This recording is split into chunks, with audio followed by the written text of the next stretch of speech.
They tried to stop him from building a mosque, then found out he's Christian. A bulldozer stood idle.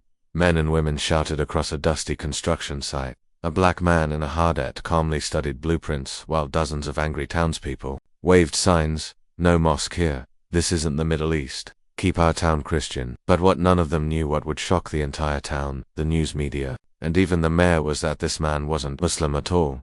He was building a mosque for someone else, and he was Christian. What happened next changed the soul of the entire town, and taught them a lesson they'd never forget. Before we dive in, please support us by subscribe, like and share for more with activating the notification bell. Thank you. The quiet town of Elkhaven, nestled between Appalachian ridges and old mining roads, hadn't seen anything new in years. Life moved slow.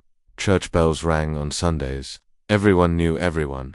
Outsiders didn't stay long. So when a black man named Daniel Whitaker bought a barren plot near the town's edge and filed for a permit to build, rumor spread like wildfire. At first, people didn't think much of it.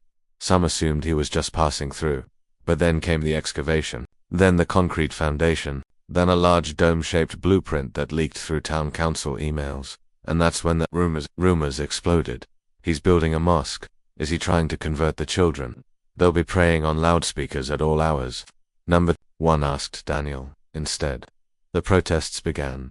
He was greeted one morning by a small group of townspeople holding signs at the site entrance. By the end of the week, the crowd had doubled. A few even threw eggs at the construction site. Police were called, but instead of protecting Daniel, they warned him, "You're not exactly welcome here, sir. Maybe think about relocating." Daniel didn't flinch. He had dealt with ignorance before, but he hadn't expected this much hostility. Without a single soul asking why he was building the structure. He was a Christian, a devout one, and the mosque wasn't for him. Daniel spent his nights sleeping in a small trailer on the property. Every morning he rose before dawn, reviewed his progress, and worked long into the evening, pouring foundation and setting steel. He hired local workers whenever he could, paying them generously. He made coffee for them. He even helped repair an elderly neighbor's fence on his day off. Still, the rumors grew. Town council members debated pulling his permits. Local Facebook groups exploded with vitriol. But Daniel didn't react. He built brick by brick. Years earlier, Daniel had worked construction in Chicago. There he met Khalid Rahman, a Muslim immigrant from Lebanon. They'd been assigned to the same crew renovating an old university building. What began as small talk turned into brotherhood. Khalid and Daniel would eat lunch together, argue theology respectfully, and even defend each other when racist foremen made snide remarks. Khalid had one dream: to one day build a mosque in a small American town where Muslims had no place of worship. He didn't want something grand, just a quiet, peaceful place of prayer where families could gather and feel safe. But fate was cruel. Khalid developed cancer, aggressive and unrelenting. As his condition worsened, Daniel visited him almost daily. And during one of those nights, Khalid whispered, "If I don't make it, promise me you'll build it somewhere. Even if no one shows up, even if they hate you, just build it." Daniel promised. When Khalid passed, Daniel used his savings to honor that vow. He left the city, purchased land, and began construction in Elkhaven, where he'd heard of a small, scattered Muslim population with no mosque within 100 miles. He never expected anyone to care. He didn't tell the town he was Christian because he didn't think it mattered. But in Elkhaven, perception was everything. Daniel carried a photo of Khalid in his wallet.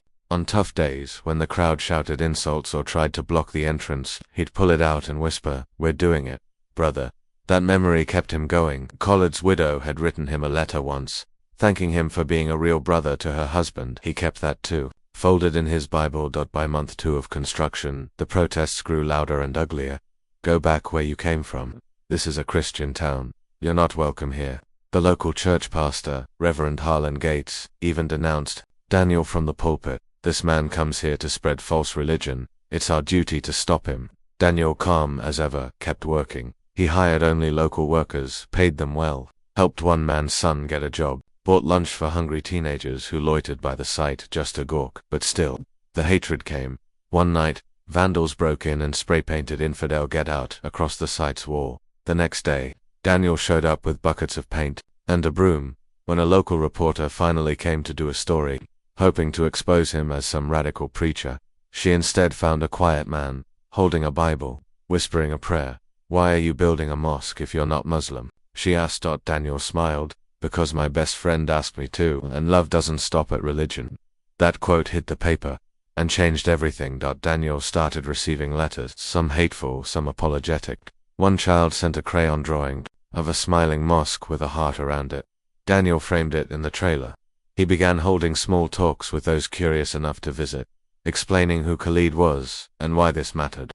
Slowly, resistance began to fade, but the battle wasn't over. The story went viral. Local news became national. Christian black man builds mosque in small town. Faces hate. It aired on morning talk shows. Celebrities shared it. A well-known Christian pastor tweeted, "Daniel Whitaker is doing more of Christ's work than most of us ever have." Suddenly, the protests started to fizzle. People in town, now embarrassed, began reflecting. A woman named Margie, who had yelled at Daniel just weeks ago, showed up with lemonade and cookies. "I was wrong," she whispered, tears in her eyes. Kids who had mocked the site now asked to help paint. Even Reverend Gates came by, silent, watching Daniel pray alone at sunset. Then came the day of the opening. Dozens of Muslims from nearby towns arrived, nervous, unsure of what to expect. But Daniel greeted every one of them with a warm smile and said, "This is your house now." A few Elkhaven residents stayed on the sidelines, watching, but some stepped forward. "Can we join? Just to show support?" a man asked. Daniel nodded. You don't have to believe what they believe to be their neighbor. One local teen, Emma, organized an open mosque day where townsfolk could tour the building and ask questions. It drew more than 300 people. Daniel led the walkthroughs himself. There were no sermons, only conversation. That night, a town that had once thrown eggs sat together on prayer rugs, eating biryani and cornbread. The mosque opened with a powerful message of peace and reconciliation. Inside the main prayer hall, there was a plaque in memory of Khalid Rahman, built by his brother in faith, Daniel Whitaker. That first Friday, the call to prayer echoed softly, not loud or invasive, but serene. No one complained. A local church youth group even helped build a small garden next to the mosque. Reverend Gates publicly apologized and invited Daniel to speak at Sunday service. He accepted. From the pulpit, he shared the story of Khalid, of love beyond religion, and of a God who doesn't ask us to hate what we don't understand. Tears flowed. Weeks passed. Then months. The town changed. Where there was once fear, there was now friendship. Interfaith dinners became regular. Children from all backgrounds played near the garden beside the mosque.